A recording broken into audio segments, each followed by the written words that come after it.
Yeah, this is not, I was not anticipating when I started watching Carolina. I was not anticipating that I was going to watch them and think there are more than a few players that I would take off of this team right now. Jonathan Mingo would not have been one of them, but there were others there that I definitely would have taken. So last year, remember, we talked a lot about Bryce Young I can't remember if he actually did break the record, but he was getting sacked at such a ridiculous rate that they were talking about he was getting close to he could break the record for most sacks in a season.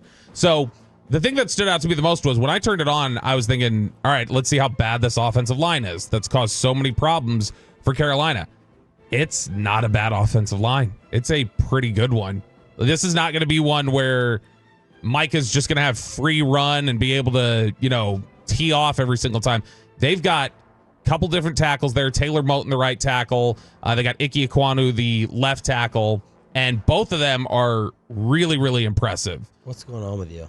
I was just, he said Icky, and I was like, just looked up like I heard that name. Oh. Yeah, not Ike Woods, Ike Ekwonu. But the tackles are really, really good here. And even on the interior, they are a really good run blocking group. And their pass protection is really strong on the left side. They've got a new center in there, Cade Mays. He's been in the last 5 games after Austin Corbett. Go Vols. Yes, after Austin Corbett had gotten season-ending surgery.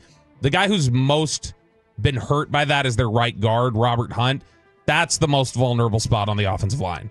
If you want to just send Micah there through the B gap and try to, basically bully Robert Hunt, you should be able to have some success with that because he's really struggling since their center went out. I think he leaned on him a lot and used him to kind of cover over some of his deficiencies because poor balance, plays with a lot of power, but he's slow-footed. So in pass protection, he gets blown by a lot. Run game, a little better because he's just playing on the interior with some power, but not very good footwork. But this is a good offensive line and one that is doing their best to help Bryce Young out a little bit. Brought us his notes. Going to play with a condensed formation. We'll see bunch formations, tight splits, movement from wide receiver, play action with crossing routes, and receiver delays. We'll try and pick off defenders in man coverage, misdirection with pop passes to wideouts behind the line. Tompkins, wide receiver, is the guy there. We'll use Hubbard, Choppy's guy, from running back to wide receiver in empty formations. Yeah, and it's far from perfect with Bryce Young right now. I mean, I know we've been talking about Bryce Young's been playing really well. Like, if you go look at it, he's still completing like 55% of his passes the last few weeks. But that's why I think you got to remember, Xavier Legette was dropping about 12 of those. And so that's part of the problem. But when you watch, he's really genuinely improved, and he's given himself a shot to actually salvage his career. Yeah, he's playing to about a 5 right now. But before, he was playing to about a 1. I don't even know that it's a 5. Like, Maybe I think, a 4? I think he's Better. he's a 6 or a 7. It's just it's not clean all the time, and there's still some development stuff there. But the biggest area where, all right, I was trying to figure out what's different. Is it just confidence or what's changed? The biggest difference is what McCarthy talked about, which is the pressure in his face. He's gotten really good at being able to handle pressure. Broadus said he will throw the ball up for grabs if he gets in trouble. More so earlier in the season, not nearly as often now, not the last 3 weeks. So when you watch him in the pocket, last year, heading into the game against Dallas, and then some of the stuff earlier this year, he would panic. And it was bizarre because he was never that guy at Alabama. He was the guy who'd always extend plays, throw off platform, have a lot of different success. He was kind of panicking. He'd get interceptions from throwing the ball up. He would take sacks, really bad sacks. He'd be too timid to run. I don't know what clicked for him, if it's just Adam Thielen coming back into the lineup from injury the last 3 weeks, and so he feels he's got a comfort target that he can throw to. But if you want to talk about all the different ways that you're supposed to handle pressure, so the first one, they ask you to stand in there, take a hit, make the throw, make the throw, take the hit. That you got to be able to have the guts to stand in there and know you're going to get crushed. He had a play against Kansas City where I don't think he makes that throw a year ago, where he sees Chris Jones at 6'6", 290 barreling at him. Probably more than that, actually. And he stands there knowing, all right, I'm going to get crushed. And he throws the ball, delivers a strike, picks up the first down, and does get absolutely crushed for it. You see a couple different times. We saw the viral play against Philly where he extended the play, threw down the field. But he's gotten really good at just kind of sliding in the pocket, not breaking, not panicking, but playing with urgency. And then the other thing that he's done in the last couple weeks, he's got most of their 10-yard runs over the last 3 weeks. I think he's got 4 out of their 6. And they're all just from standing in the pocket, trying to extend the play as long as you can, and then going, all right, I'm going.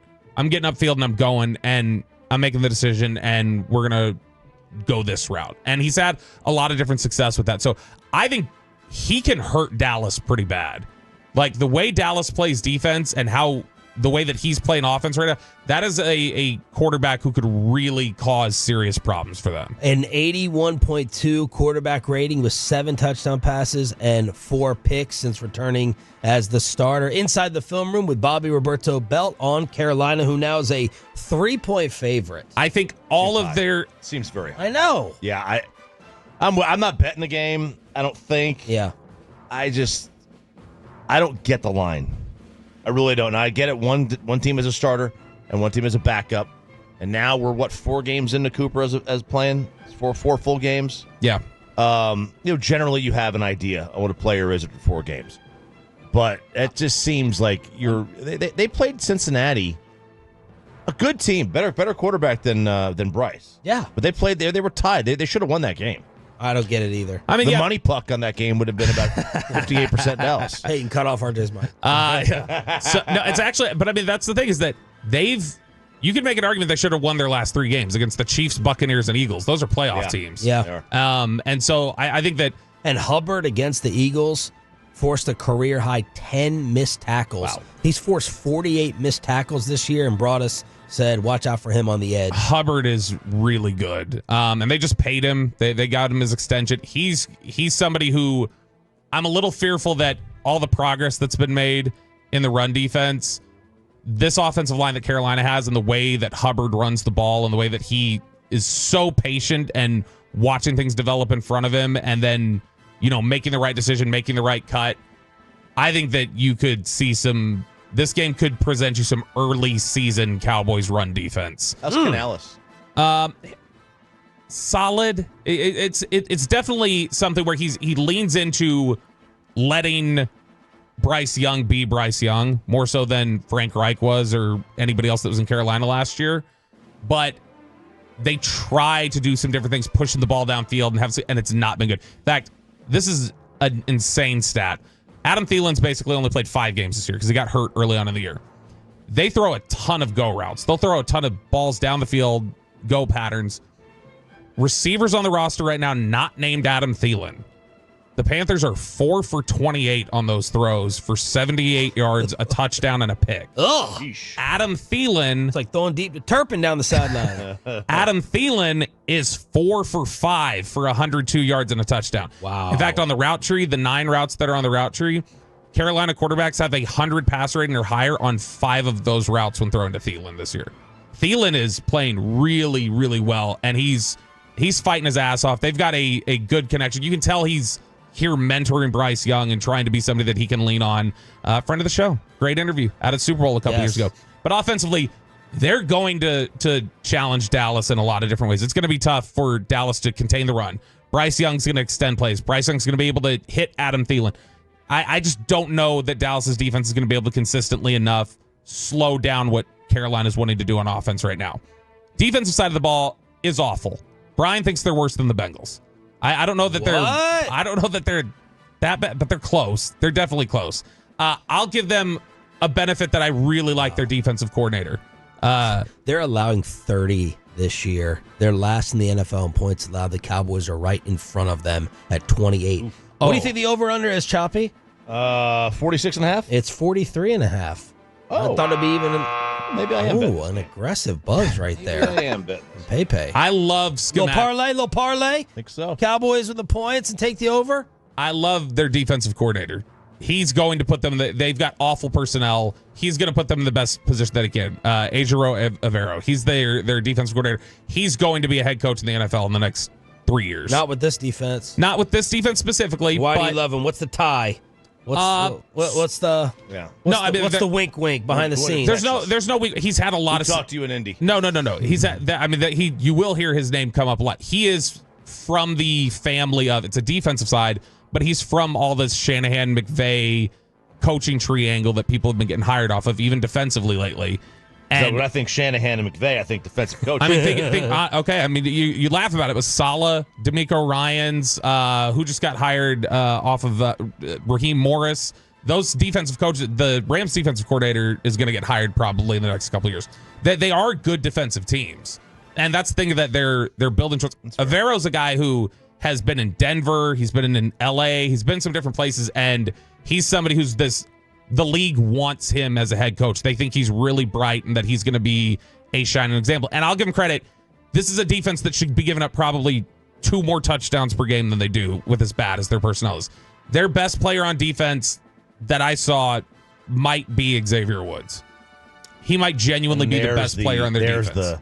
There's the tie-in. What's the tie-in? Xavier Woods. That's not a compliment. Xavier Woods and Mike Jackson, the corner they drafted in the 5th round and then cut, those 2 guys are playing significant reps for Carolina on defense. They can't get pressure. Don't you have to go legally change your name to Mike? Yeah, you can't go Michael. You can't be Michael. He was like Michael Jerry Sandusky, the Ravens radio guy. I think it's with a G. Yeah, he had to at least change the first letter. Yeah, but I would be like, just call me Gary. Yes. Call me Gary Sandusky. Gary. I would just change the last name too. Just screw it. They blitz a ton and they still don't get sacks.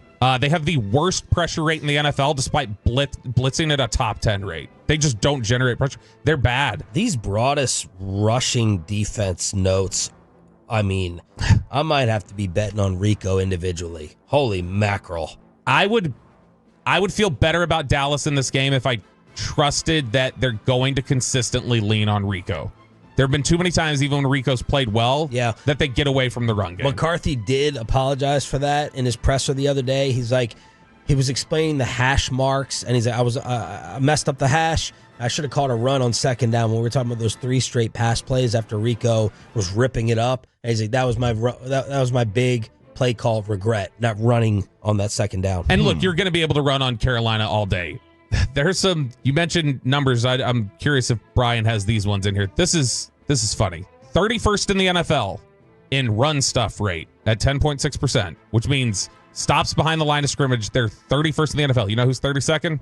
The Dallas Cowboys. The over-under, I'll place a bet on this. Chuba's over-under for rush yards is 80. Woo! EPA per rush. Carolina's 31st in the NFL. You know who's 32nd? The Dallas Cowboys. As bad as that Carolina run defense is, Dallas is almost across the board in run stats just behind Carolina this year. They've improved. They've played better. So obviously there's some nuance there. But I just think this is going to be a really difficult game for Dallas to slow down Hubbard, slow down Bryce Young. And I don't trust that they're going to consistently run the ball enough against this defense. Is J.C. Horn still a stud? So J.C. Horn's dealt with a lot of different injuries. He just popped up on the injury report this week, actually. He plays well. There are times where he's had trouble in the red zone. He gives up contested catches. He's got a little bit of Cheeto to him. They're like, just turn your head, dude. You're in position and you're not there to actually make the play on the ball. And J.C. Horn's had to deal with a little bit of that. But he's a good player. Teams pick on Mike Jackson a lot.